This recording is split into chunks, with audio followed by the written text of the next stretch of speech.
lahat naik roh itu ke lutut, ke pusat, ke dada, sampai roh di tenggorokan. Fatimah dekatkan telinganya ke bibir ayahandanya yang mulia itu. Suara terakhir yang sempat direkam oleh Sayyidatuna Fatimah, bisikan terakhir menjelang wafat, 3 kalimat: as-salah, as-salah, an-nisa, ittaqun nisa, ummati, ummati. Dengan kalimat itu beliau kembali menghadap Allah. Solat, jaga solat. Wanita, lindungi kaum wanita. Umatku, umatku. Itu kalimat terakhir yang beliau ucapkan. Kita umatnya yang disebut. Assalamualaikum warahmatullahi wabarakatuh. Waalaikumsalam warahmatullahi wabarakatuh. Allah Subhanahu wa ta'ala menjelaskan Muhammadur Rasulullah, bahwa Nabi Muhammad itu adalah utusan Allah, pesuruh Allah. Walladzina ma'ahu, dan orang-orang yang bersamanya, orang yang mengikuti ajarannya, para sahabatnya, kita ini para pengikutnya, mempunyai ciri atau identitas. Dalam ayat ini ada 5 ciri yang dijelaskan. Pertama, asyidda'u 'alal kuffar. Pengikut Nabi Muhammad bersikap tegas kepada orang-orang kafir. Apa artinya tegas di sini? Saudara-saudara, tegas di sini artinya bukan main marah-marahan, tidak ngajak berkelahi, bukan juga menantang perang. Tegas di sini artinya mempunyai prinsip, mempunyai garis yang nyata di dalam keyakinan beragama. Garisnya apa? Tidak lain, lakum dinukum waliyadin. Bagi Tuhan agama Tuhan, bagi kami agama kami. Silahkan Tuhan melaksanakan agama Tuhan, kami akan melaksanakan agama kami. Kami menghormati Tuhan, Tuhan pun menghormati kami. Tetapi soal agama tidak usah dicampur adukkan. Identitas semacam ini perlu kita tegakkan kembali. Sebab apa? Sebab di zaman sekarang orang mulai mengaburkan nilai-nilai kebenaran dari agama, yang pada akhirnya menanamkan sikap ngambang terhadap agama. Misalnya kita ini dibuai dengan kalimat yang kelihatannya bagus tapi sebenarnya mengandung racun. Kata orang, jangan fanatik, semua agama kan bagus, semua agama benar, semua agama thayyib. Terus terang saja, saya bukan tidak setuju dengan kalimat itu. Saya beranggapan kalimat itu belum sempurna. Semua agama benar, jangan titik di situ, itu baru sekedar koma. Semua agama benar, koma, bagi penganutnya masing-masing, titik. Semua agama baik, koma, bagi penganutnya masing-masing, titik. Bagi kita yang muslim, yang benar Islam. Dan seorang muslim yang berani membenarkan semua agama, seorang muslim yang berani berkata semua agama benar, sekurang-kurangnya munafik kalau tidak menjadi murtad. Wah Pak, itu namanya fanatik dong. Betul. Yang tidak boleh kan fanatik kepada suku, yang tidak boleh kan fanatik kepada guru, tapi fanatik kepada agama dalam arti berpegang teguh kepada agama merupakan bagian daripada kehidupan beragama. Hanyalah kalau umat Islam ini fanatik dengan agamanya, dia akan konsekuen, baik melaksanakan, mengamalkan maupun mengembangkan agamanya. Saya cinta kepada suku saya, tapi tidak lalu fanatik. Cinta suku boleh, fanatik kepada suku salah. Cinta kepada guru bagus, fanatik kepada guru jelek. Cinta kepada agama bagus, fanatik kepada agama wajib. hanya dengan fanatik kepada agama orang konsekuen. Yang jelek itu kan kalau sudah fanatisme kesukuan. Contoh misalnya mentang-mentang orang Sunda lalu ngomong saya ogah dengerin ceramah. Kenapa? Ustaznya bukan orang Sunda sih. Ini nggak bener, emangnya Nabi Muhammad kelahiran Ciamis kan? Tidak.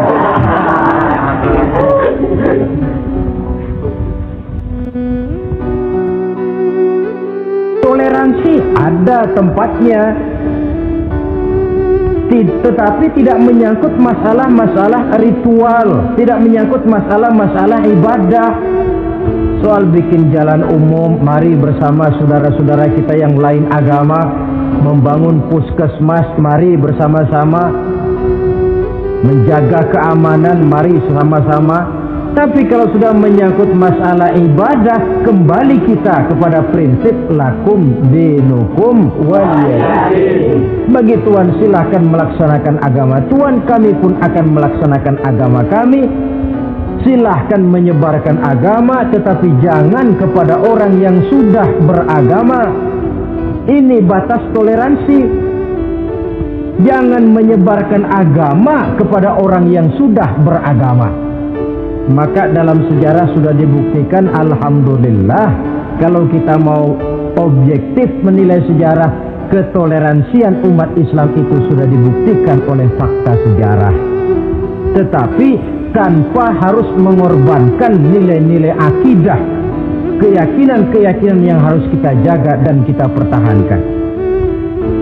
Taruhlah kita sekarang masih sanggup berkata dan berpendirian semacam itu. Anak kita, keturunan kita, generasi yang akan datang, jikalau ditanamkan rasa ngambang terhadap agama, lambat laun akan makin tipis nilai-nilai religius itu melekat di dalam jiwanya. Dan akibatnya akan rawan kemajuan macam apapun, modernisasi macam apapun, kalau sudah terlepas dari kaitan kehidupan beragama, tidak akan banyak menolong untuk mensejahterakan umat manusia. Asyidda'u 'alal kuffar, bersikap tegas kepada orang-orang kafir. Ini sikap yang pertama, identitas yang pertama. Yang kedua, ruhama'u bainahum, kasih sayang kepada sesama mereka. Kalau kepada orang kafir tegasnya bukan main, tapi kembali ke dalam, kembali kepada sesama muslim, kasih sayang setengah mati. Saling asah, saling asih, saling asuh, saling mengalah buat kepentingan yang lain. Ini sudah dicontohkan dalam sejarah ketika Rasulullah dan para sahabat hijrah ke Madinah. Orang Madinah yang menyambut kedatangan orang Makkah itu kan disebut Ansor. Betul apa betul? Nah, orang Makkah ini yang hijrah ke Madinah disebut kaum Muhajirin. Apa orang Madinah menyambut kedatangan orang Makkah itu mentang-mentang orang asli Madinah lu tolak pinggang? Kamu kemari pendatang ya, awas jangan bertingkah. Tidak. Masing-masing malah mencari saudara. Karena apa? Persaudaraan dalam Islam diikat dengan akidah. Artinya ini dari manapun orang datang, apapun warna kulitnya, bahasa apapun yang dia pakai, jikalau akidahnya sama, dia saudara kita. Hadirin, terus terang saja ya. Banyak orang-orang yang tidak senang kalau melihat umat Islam sampai bersatu. Maka segala macam cara mereka lakukan agar kita jangan bersatu.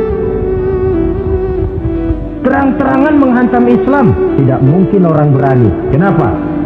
Saya pikir sebodoh-bodohnya umat Islam, dia masih fanatik sama agamanya. Dia masih sanggup bilang, mas gue emang gak sembayang, tapi agama gue lu hina, gue bacok lu. Itu kan positif, fanatisme agama namanya. Maka orang menghantam Islam itu lalu gak berani terang-terangan. Caranya belajar dari Van der Plas, belajar dari Snokor-Gronya. Mau menghantam Islam, masuk ke tengah-tengah umat Islam. Pakai peci, kalau perlu pakai sorban, pakai sorban. Tidak bisa assalamualaikum latihan, assalamualaikum, hantam Islam dari dalam. Caranya, Kalau perlu dibuatkan merek-merek Islam, yang mereknya Islam tapi tujuannya bikin kacau dalam Islam. Muncullah yang namanya Islam ingkar sunnah, muncul yang namanya Islam sejati, Islam, mereknya Islam, tujuannya bikin kacau dalam Islam. Kalau dia sudah mengkafirkan orang lain yang tidak sepaham dengan dia, tidak mau bermakmum kepada orang yang sepaham dengan dia. Kalau cara ini tidak kena, mereka putar lagu lama. Apa lagu lama itu? Lagu khilafiyah. Lagu lama itu supaya kita sengketa sesama kita, mempersoalkan hal-hal kecil, waktu terbuang, energi habis untuk mempermasalahkan hal yang tak pernah kunjung selesai. Sering kejadian toh di kampung-kampung, yang satu pakai usolli, yang satu tidak, lalu pisah RT. Yang satu azan sekali Jumatan, yang satu 2 kali, lalu bangun masjid lagi. Yang satu kunut, yang satu tidak, asah bolo. Persoalan yang semacam ini sampai kiamat tidak akan kunjung selesai. Oleh karena itu potensi yang besar ini tidak tersalurkan dengan wajar karena kita centang perenang di dalam, tidak pandai menjaga kesatuan dan persatuan sebagai modal dasar untuk berbuat yang lebih baik. Adalah lebih baik kita ini mencari titik-titik persamaan dan bukan memperbesar pola perbedaan. Ruhama'u bainahum, kasih sayang sesama mereka. Imam Ghazali memberikan contoh kun kal yadain wala takun kal uzunain. Hai umat Islam, hiduplah kamu seperti 2 tangan. Saling asah, saling asih, saling asuh, saling mengalah buat kepentingan yang lain. Coba lihat 2 tangan kita, rukunnya bukan main. Kalau tangan kanan maju ke depan, kata yang kiri, oke, saya mengalah. Dia mundur ke belakang. Kiri di depan, kata kanan, sekarang giliran saya ngalah. Dia mundur ke belakang. Akhirnya kita jalan lenggang. Enak nggak dilihat orang? Coba kalau nggak ada yang mau ngalah. Tangan kanan ke depan, kata yang kiri, gue juga bisa, dia ke depan lagi. Depan kayak robot kita jalan. Lalu mekanisme kerjanya, tangan kanan kerjanya bagus-bagus toh. Salaman tangan kanan, tanda tangan kanan, hitung duit tangan kanan, ambil kue tangan kanan. Kiri nggak pernah protes, tahu posisi. Memang tugas saya bidang pembersihan. Ya pembersihan saja dilakoni. Artinya apa ini? Yang satu dengan yang lain saling memperkuat walaupun komposisinya berbeda. Dicontohkan dalam perjalanan kehidupan sahabat Nabi. Sahabat Nabi yang paling terkenal itu 4 orang. Sayyidina Abu Bakar, Sayyidina Umar bin Al-Khattab, Sayyidina Utsman bin Affan, Sayyidina Ali bin Abi Thalib. 4 sahabat ini kalau kita lihat komposisinya, keahliannya lain-lain. Coba, ada Sayyidina Abu Bakar, ini sahabat merangkap mertua. Kalau bahasa sekarang, Abu Bakar ini disebut kiai diplomat. Kiai karena beliau orang alim, diplomat karena pandai bersiasat, ahli politik. Kemampuan berpolitiknya digunakan buat kepentingan agama. Coba, siapapun yang berpolitik untuk kepentingan agama, tentu kita doakan. Tetapi siapapun yang jual agama untuk kepentingan politik, kita juga berdoa. Cuma tentu doanya lain dengan yang berpolitik buat agama tadi. Saudara hadirin yang saya hormati, ada Umar bin Khattab. Ini kalau bahasa sekarang disebut imam jenderal ini. Imam tapi jenderal, jenderal tapi imam. Kenapa imam? Karena dia mampu memimpin jamaah di masjid. Kenapa jenderal? Karena dia sanggup memimpin tentara di medan perang. Kegagahannya, keberaniannya, keperkasaannya digunakan membantu perjuangan Rasul. Ada Utsman bin Affan, santri ekonom. Kenapa santri? Karena dia orang kaya. Kenapa ekonom? Karena dia pengusaha bergerak di bidang bisnis. Keuntungan usahanya untuk membantu perjuangan Rasul. Ada Ali bin Abi Thalib, tokoh muda tapi intelek. masih muda tapi rela mengorbankan nyawa demi keselamatan Rasul di malam hijrahnya. Alangkah nikmatnya umat Islam ini kalau punya kiai diplomat, imam jenderal, santri ekonom, pemuda intelek yang masing-masing bekerja sama menunjang untuk kepentingan agama. Ruhama ubainahum, kasih sayang di antara sesama mereka. Mobil, kenal mobil nggak? Ya. Mobil itu baru bisa jalan dengan baik kalau seluruh onderdilnya kompak.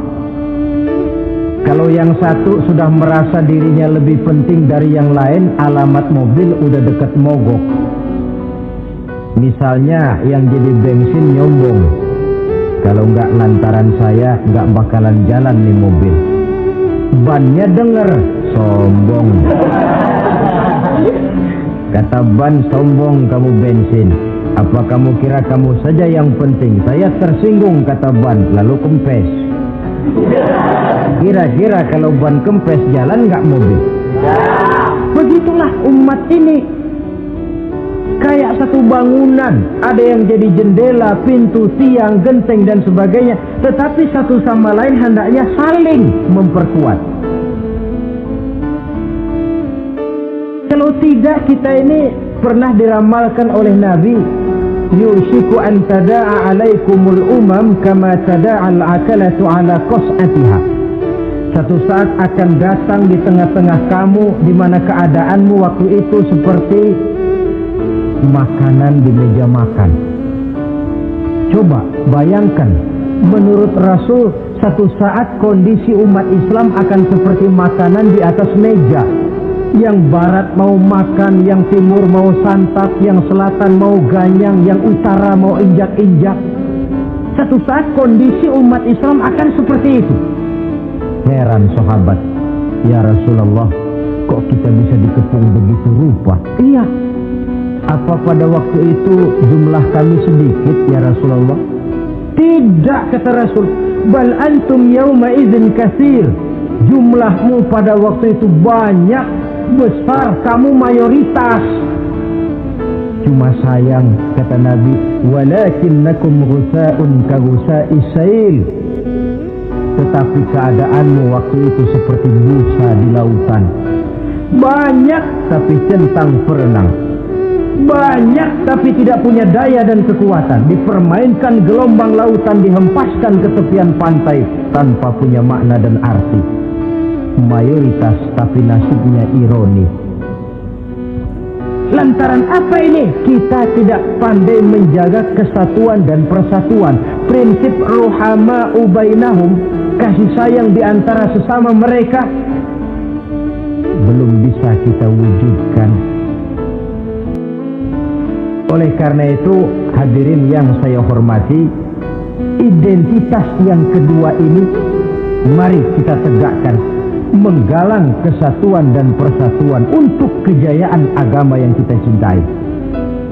Soal posisi silahkan berbeda, soal profesi silahkan berbeda, tetapi hendaknya perbedaan ini tidak menyebabkan persimpangan tujuan. Satu sama lain saling memperkuat. Identitas yang kedua, bahwa kita sudah diikat dengan akidah, tidak oleh ras, warna kulit, suku, bahasa, oleh akidah. Satu kali orang sudah syahadat, dia adalah saudara kita. Sudah lewat masanya di mana kita umat Islam ini dikotak-kotakan, dan sudah datang waktunya di mana kita bersatu, saling menunjang, saling membantu, sehingga dengan demikian terwujudlah satu masyarakat yang diikat dengan nilai-nilai akidah. Ini yang kedua, kasih sayang kepada sesama muslim. Satu badan itu kalau yang satu sakit, yang lain kan akan ikut merasa sakit. Saudara jalan tengah malam, ibu jari tersandung batu, beletak. Begitu ibu jari tersandung batu, kontan, darah keluar, mulut bilang aduh, kepala ikut pusing, gak pakai diundang. solidaritas sosial yang terjadi secara reflektif.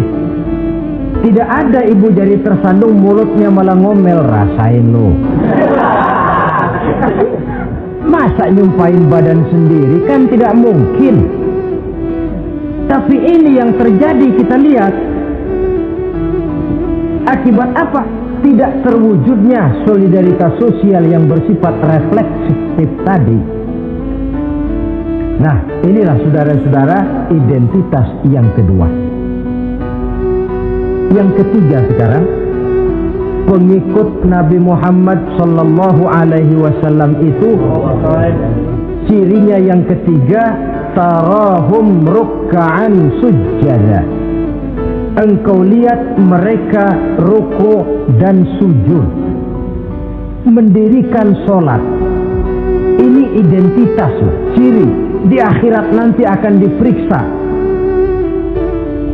dengan seadil-adilnya.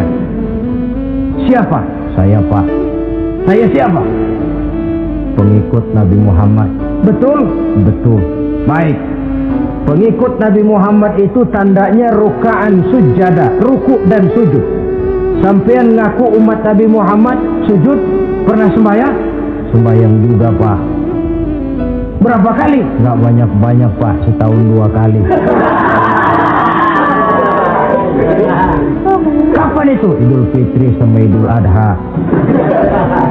Kata petugas, syarat kurang, minggir.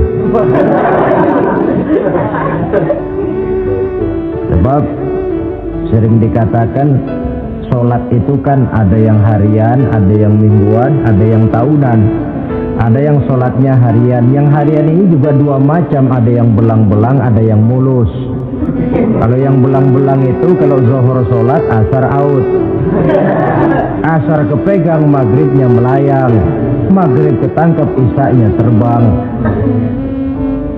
Itu lumayan ketimbang yang seminggu sekali cuma Jumat saja. Yang Jumat pun agak lumayan lah daripada yang setahun 2 kali cuma Idul Fitri dan Idul Adha.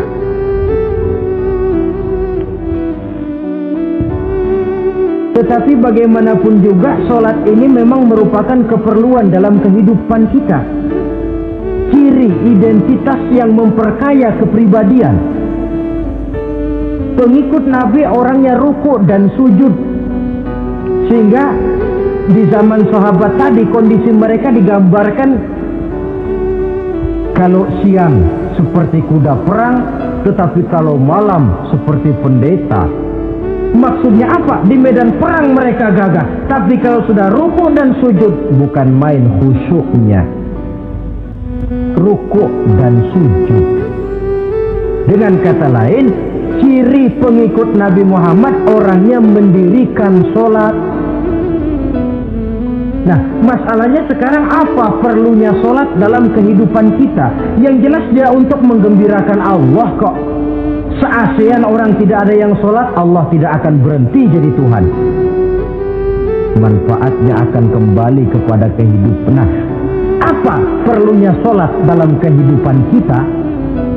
Ada beberapa hal yang bisa kita angkat ke permukaan tentang perlunya sholat ini. Jadi sholat itu perlunya kita, sehingga satu saat nanti kita tidak lagi berkata saya wajib sholat, tapi kita akan berkata saya perlu sholat.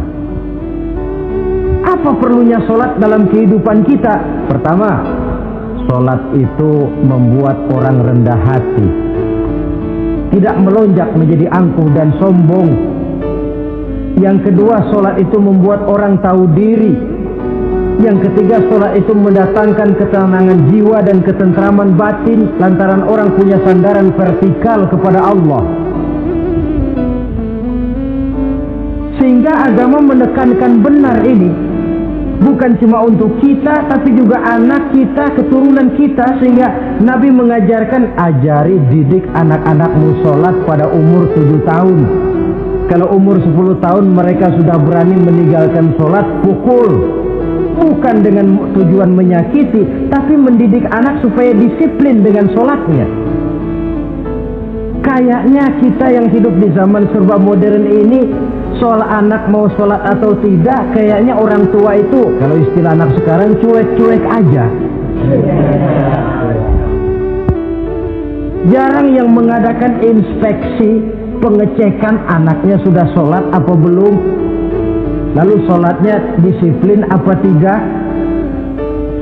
Jarang yang memberikan sugesti dan rangsangan supaya anaknya mendirikan sholat. Saya jarang mendengar orang tua muslim yang berkata, nak, kalau kau hafal Fatihah dengan artinya bapak beliin sepatu baru. Nak, kalau kau hafal juz amma, bapak beliin sepeda. Sugesti untuk hal-hal yang bersifat agama sangat langka. Tapi kalau sudah hal-hal yang bersifat umum, wah, nah, kalau kamu lulus nanti SD ya, kita piknik ke Tangkuban Perahu, lulus SMP tur ke Bali, lulus SMA piknik ke Singapura. Rangsangan dan dorongan baguslah itu. Tetapi alangkah akan lebih bagusnya jika untuk hal-hal yang bersifat agama kita pun sanggup memberikan sugesti, rangsangan dan dorongan kepada anak-anak kita. Sehingga sejak kecil mereka sudah terbiasa dengan sholat. Sejak kecil mereka sudah disiplin dengan sholatnya. Kalau tidak, kayu itu kalau mau dibengkokkan pada saat dia masih kecil. Kalau sudah besar baru mau dibengkokin, repot kayu itu. Membentuk orang soleh itu harus dimulai sedini mungkin. Karena itu salah satu fungsi solat Allah jelaskan, inna sholata tanha 'anil fahsya wal munkar. Bahwa solat yang dikerjakan dengan betul mampu mencegah manusia dari perbuatan yang keji dan munkar. Jadi dengan kata lain, orang yang disiplin dengan sholat terpeliharalah dirinya dari perbuatan yang keji dan munkar.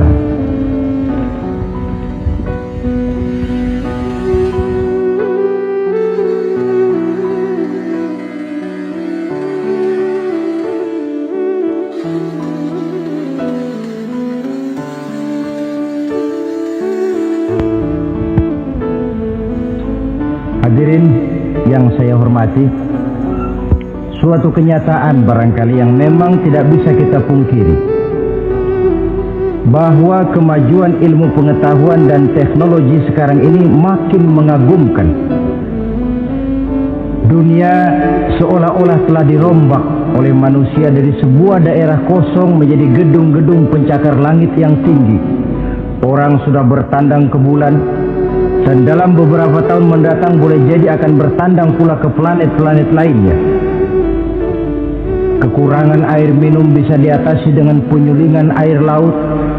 Kekurangan areal pertanian bisa diatasi dengan merombak gurun pasir yang gersang dan tandus menjadi sawah ladang yang menghasilkan kebutuhan hidup manusia. Tapi seiring dengan itu menjadi pertanyaan, makin sejahterakah umat manusia? Tercapaikah kebahagiaan? Pada sisi lain kita melihat kemajuan itu melahirkan hal-hal yang tidak kita harapkan. Apa yang kita sebut dengan penyakit dunia modern, yang rupanya makin banyak dokter, makin banyak juga penyakit, makin banyak rumah sakit, makin aneh nama penyakit. Pola yang paling berbahaya ialah jikalau kemajuan itu menyebabkan manusia sampai mendewa-dewakan ilmu dan teknologi. Dan ini yang sering saya istilahkan dengan berhala abad 20. Kalau dulu orang menyembah berhala yang namanya Latta, Uzza, Manat, Hubal, orang zaman sekarang secara tidak langsung banyak yang menjadi penyembah komputer, penyembah sains dan teknologi, mendewa-dewakan otak, lalu lupa bahwa sepanjang yang bisa dilakukan oleh manusia adalah berusaha dan berusaha, sementara ketentuan mutlak datang dari Allah Subhanahu wa ta'ala.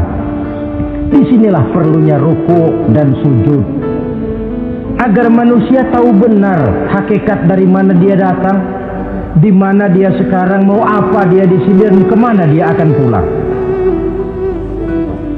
Oleh karena itu, pada kesempatan ini saya mengajak, marilah identitas ini kita tegakkan dalam diri kita, menjadi pengikut yang ruku dan sujud di hadapan Allah. Sebab di sana terdapat sumber kekuatan, baik dia kekuatan batin, kekuatan jiwa, kekuatan dalam semangat perjuangan, kekuatan dalam menegakkan yang ma'ruf dan menghancurkan yang munkar. Sandaran kita kepada Allah. Saudara mungkin masih ingat ketika Rasulullah dan Abu Bakar hijrah, mereka berdua tidak langsung ke Madinah tapi berada di Gua Sur 3 malam 2 hari lamanya. Orang kafir Quraisy yang mengejar sampai juga di mulut gua itu. Andai kata mereka menengok saja ke bawah, sudah kelihatan Nabi dan Abu Bakar, tapi mereka tidak menoleh. Nabi dengan mantap berkata kepada Abu Bakar, "La takhaf wa la tahzan ya Abu Bakar, innallaha ma'ana." Abu Bakar, kau tidak usah takut, tidak usah sedih, Allah bersama kita. Ucapan ini mantap kalau diucapkan oleh orang yang ruk'an sujada, benar-benar sujud kepada Allah, mempunyai backing yang tidak kepalang tanggung, yang serba maha. Yaitu kalau memang saudara perlu cari backing, jangan kolonel tanggung, jangan brigjen tanggung, carilah backing yang serba maha, maha gagah, maha kaya, maha tahu, maha segala-galanya. Berbackinglah kepada Allah saja dengan jalan ruk'an sujada, rukuk dan sujud dalam kehidupan ini. Ini identitas yang ketiga. Yang keempat sekarang, pengikut Nabi itu apa tandanya? Yabtaghuna fadlan minallah wa ridwana. Mereka selalu mencari karunia dan keridhaan Allah. Karunia dan keridhaan. Jadi tidak hanya mencari sekedar karunia, tetapi juga mencari ridho. Oleh karena itu seorang pengikut Rasul, di dalam dia berdagang misalnya, dibatasi oleh pertanyaan, cara saya ini Allah ridho apa tidak? Dia cari rezeki, dibatasi oleh pertanyaan, Allah ridho apa tidak? Dia menginginkan jabatan yang tinggi, tapi tetap dalam kerangka pertanyaan, kalau cara ini Allah ridho apa tidak?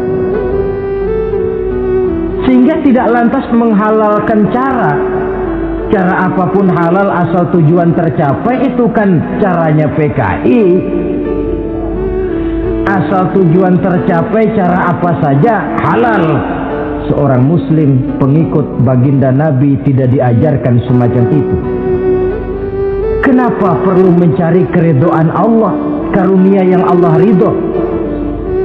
Karena apapun yang kita pakai, apapun yang kita makan, terutama jikalau bersumber dari sesuatu yang Allah tidak ridho, katakan yang haram misalnya, akan mempengaruhi gaya dan gerak hidup kita. Contoh, kata Imam Ghazali, kalau engkau terlalu senang memakan makanan yang haram, dia akan mempengaruhi caramu berpikir sehingga kau akan cenderung berpikir yang haram. Mencari karunia yang Allah ridho, dan hidup itu kalau sudah mendapat ridho Allah, sudah satu kenikmatan yang tidak bisa dibeli dengan nilai materi yang bagaimanapun banyaknya. Karena itu biarlah kita orang mukmin ini di dunia hidup kaya asal Allah ridho saja, gak apa-apa. Biar rumah kita gedung, punya mobil bagus, uang banyak, kalau Allah ridho enak. Daripada sudah melarat tinggal di pinggir kali, rumahnya gubuk, Allah marah lagi. Kapan mau senang orang macam begitu? Jadi biarlah kita ini bahagia di dunia, asal di akhirat masuk surga, nggak apa-apa. Mencapai kebahagiaan di dunia dan di akhirat. Cari karunia Allah sebanyak-banyaknya, karena memang bumi dan segala fasilitasnya diperuntukkan bagi manusia, dan karunia Allah itu ada dimanapun kita pergi. Dahulu ketika turun perintah hijrah, sebagian sahabat berpikir-pikir, kalau saya hijrah ke Madinah, di Madinah mau makan apa saya? Ini Mekah kan jelek-jelek, kampung sendiri. umpama kepepet ngutang-ngutang dikit orang masih percaya lah, kalau ke Madinah ngutang sama siapa? Takut dia kalau hijrah ke Madinah tidak dapat makan. Allah memberikan jaminan, qul li'ibadiyalladzina amanu inna ardi wasi'ah fa iyaya fa'budu. Katakan kepada mereka Muhammad, hai hamba-hambaku yang beriman, bumiku ini luas. Di Mekah kau makan, hijrah ke Madinah juga kau akan makan. Apalagi hijrahmu karena membela agama. Jangan karena membela agama kau takut kelaparan. Artinya apa? Karunia Allah itu ada dimanapun. Kalau kita mau berusaha, tetapi jangan lupa usaha itu harus yang Allah ridho. Kalau sekedar hasil usaha cara apapun boleh, ya dapat, tetapi tanpa ridho semuanya tidak akan membawa ketenangan, ketentraman dan kebahagiaan. Allah itu kan maha pengasih, tidak pilih kasih katanya. Artinya apa? Semuanya Allah kasih. Orang kalau mau berusaha dapat, itu logika, sunnatullah kata kita, hukum alam kata orang. Kalau mau berusaha mesti dapat. Tetapi kasih sayang Allah ini tidak diberikan kepada setiap orang. Kalau pengasihnya berlaku kepada semua orang, mau kafir mau beriman, kalau berusaha dapat. Itu Rahman namanya. Tapi Allah tidak cuma Rahman, Allah juga Rahim, maha penyayang. Bedanya apa? Orang yang dikasih itu belum tentu disayang. Tetapi kalau disayang mesti dikasih. Kalau tidak dikasih tentu ada pertimbangan lain untuk kepentingan kita.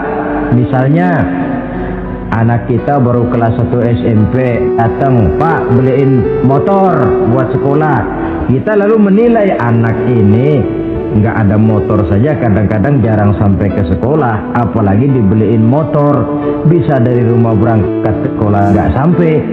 Tidak dibelikan bukan karena tidak sayang, justru karena sayangnya ada pertimbangan lain untuk kepentingan si anak. Tetapi kadang-kadang anak sendiri berpikirnya lain. Bapak katanya sayang, minta dibeliin motor saja tidak dibelikan. Dia menilai orang tuanya tidak sayang, padahal justru sayangnya lalu tidak dibelikan. Begitulah satu contoh kecil dari keridhaan Allah ini. Jika Allah sudah memberikan ridhonya kepada kita, segala yang kita mau diberikannya. Kalau tidak juga diberikan, tentu ada manfaatnya untuk kemaslahatan kita. Allah maha tahu. Misalnya orang mengeluh, saya akan sembahyang rajin, ngapa rezeki seret bener sih? Apa saya berhenti lagi sholat? Allah lebih tahu maslahatnya. Barangkali potongan kayak kita ini kalau diberikan rezeki banyak sedikit lalu berhenti ke masjid. Rezeki lu segini aja dah, lu jadi rajin ke masjid. Ada manfaatnya buat kepentingan kita. Mencari karunia yang Allah ridho.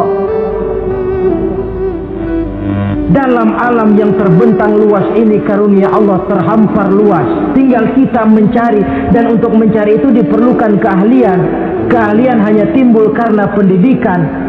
Makin ke depan persaingan hidup makin tajam tanpa membekali diri. Terutama generasi kita yang akan datang, anak-anak kita. Boleh jadi mereka akan tersudut ke pojok-pojok kehidupan untuk kemudian lebih banyak jadi penonton daripada sekedar pemain. Dan kerugian akan kembali kepada kita. Karena itu cari karunia Allah sebanyak-banyaknya, tapi dengan garis bawah yang Allah ridho. Sekali lagi, carilah karunia Allah sebanyak-banyaknya dalam kehidupan ini, tetapi dengan menggarisbawahi yang Allah ridho. Inilah identitas yang keempat. Yang kelima sekarang, identitas yang terakhir, simahum fi wujuhihim min athari sujud. Di muka mereka ada tanda bekas sujud. Ini pengikut Rasulullah SAW. Bekas sujud, iya. Apa bekas sujud itu? Apa jidatnya hitam kebanyakan sujud? Mungkin. karena rajin sujud lalu berbekas. Boleh jadi, tapi soal hitam di jidat sih gampang digosok-gosok. Yang terpenting asarus sujud di sini dalam bentuk sikap mental. Apa sikap mental yang saya maksud? Orang yang rajin sujud itu lalu membekas dalam kehidupannya pengaruh sujud. Apa pengaruh sujud? Karena rajin sujud timbul ikhlasnya. Kalau sudah berbuat, yang penting itu Allah. Orang lain mau tahu atau tidak, orang lain mau puji atau tidak, yang penting Allah. Sebab kalau sudah dia usolli fardul maghribi Allahu Akbar, dia tinggalkan dunia dan seluruh isinya. Naik dia menghadap Allah. Selamat tinggal sebentar dunia, nanti saya balik lagi. Yang ada cuma dia dan Allah dalam dialog langsung. Timbul keikhlasan, terjemahannya dalam kehidupan. Berbuat tanpa pamrih, tidak suka menepuk jasa dan menghitung jasa. Sebab biasa orang itu kalau sedang perang tidak sempat ngaku jadi pahlawan, tapi kalau perang sudah selesai nggak kenal bedil ngaku pahlawan. Kalau perang sedang berkecamuk, jarang yang mengaku pahlawan. Kalau sudah perang selesai, masing-masing nepuk dada. Seorang yang ikhlas, seorang yang berbuat tanpa pamrih, dan ini pengaruh sujud dalam kehidupan. Lalu apalagi timbul jujurnya. Kenapa? Kalau dia sholat zuhur 4 rakaat, lalu umpama selesai 3 rakaat dia salam, orang lain tentu tidak tahu dia korupsi 1 rakaat. Tapi kenapa tidak dia lakukan? Ada Allah sih yang tahu. Timbul kejujuran, disiplin murni yang berakar dari hatinya sendiri. Lalu apa lagi? Kesabaran. Dilatih lewat sholat. Kalau belum selesai 4 rakaat, jangan berhenti sholat isya umpamanya. Dan banyak lagi pengaruh-pengaruh asarus sujud. Ini di dunia. Di akhirat nanti kata Nabi, inna ummati ya'tuna yaumal qiyamah ghurran muhajjalin min asaril wudu. Umatku di hari kiamat nanti akan datang menghadap Allah dengan muka berseri-seri dari sebab air wudu. Mukanya bersinar-sinar karena di dunia rajin wudu. Sehingga barangkali di akhirat nggak perlu ngaku-ngaku kita, ya Rasulullah saya umatmu, tidak perlu. Rasulullah lihat sendiri, wah ini mukanya bersinar-sinar. Ta'ali ummati, umatku sini, umatku sini. Kalau di dunia rajin kena air wudu. Ya rajin wudu artinya kan rajin sholat. Masa ada orang wudu aja nggak sholat, kan model. Kalau muka tidak pernah tersentuh wudu, kalau muka tidak pernah sujud, teriak-teriak kita mengaku ya Rasulullah saya umatmu ya Rasulullah. Kata Rasulullah nggak ada umat saya yang dekil kayak sampean.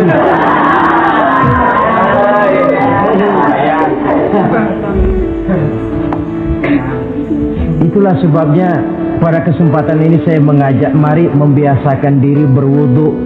Tidak cuma untuk sholat. Saudara mau berangkat ke kantor wudu dulu, bagus. Saudara mau pergi berdagang wudu dulu, cakep. Saudara mau pergi kuliah, mau pergi sekolah wudu dulu, bagus. Di samping kebersihan jasmani, juga kebersihan rohani. Tengok saja. Kalau kita membasuh tangan pada saat wudu mulai Allahumma inni as'aluka yumna wal barakah wa a'udzubika minasyu'mi wal halakah. Itu kan yang kita baca. Ya Allah saya mohon keberkahan di 2 tangan ini, supaya tangan ini kalau dibawa dagang untung, dibawa menanam lalu panen, dibawa berusaha menghasilkan rezeki. Dan saya berlindung kepadamu ya Allah, jangan sampai tangan ini membawa kesialan dan kecelakaan. Berlindung kepada Allah jangan sampai jadi punya tangan sial. Dipakai dagang rugi, dipakai nanam pohonan mati, dipakai mukul orang mati. Tangan sial. Dari itu saja sudah memberikan sugesti untuk rohani kita. Kebersihan jasmani, kebersihan rohani terpelihara karena wudhu. Jadi asarus sujud, pengaruh sujud membekas di dalam kehidupan. Sehingga oleh Syekh Muhammad Abduh dijelaskan, walikulli ibadatin minal ibadati sahihah asarun fi taqwimi akhlaqil qaimi biha wa tahzibi nafsihi. Setiap ibadah yang dikerjakan dengan betul pasti mempunyai pengaruh yang nyata dalam meluruskan moral akhlak orang yang melaksanakan ibadah itu sendiri. Jadi sujud kita betul apa tidak? Lihat saja pengaruhnya dalam kehidupan kita.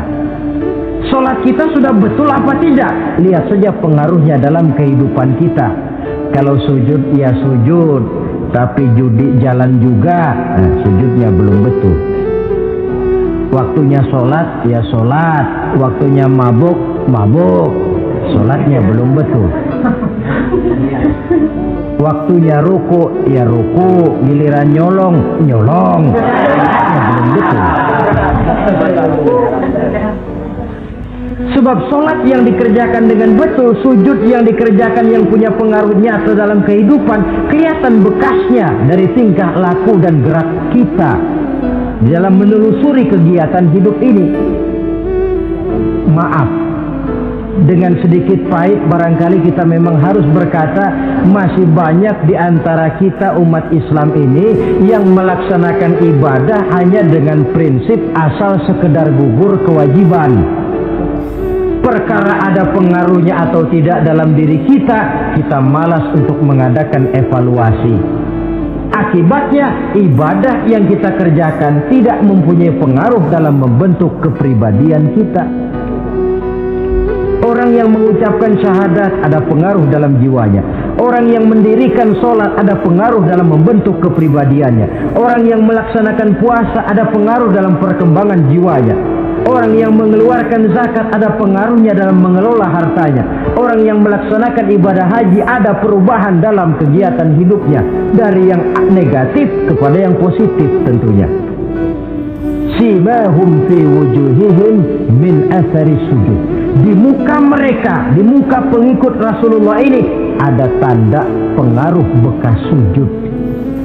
Karena rajinnya dia melaksanakan sujud di dalam kehidupan ini.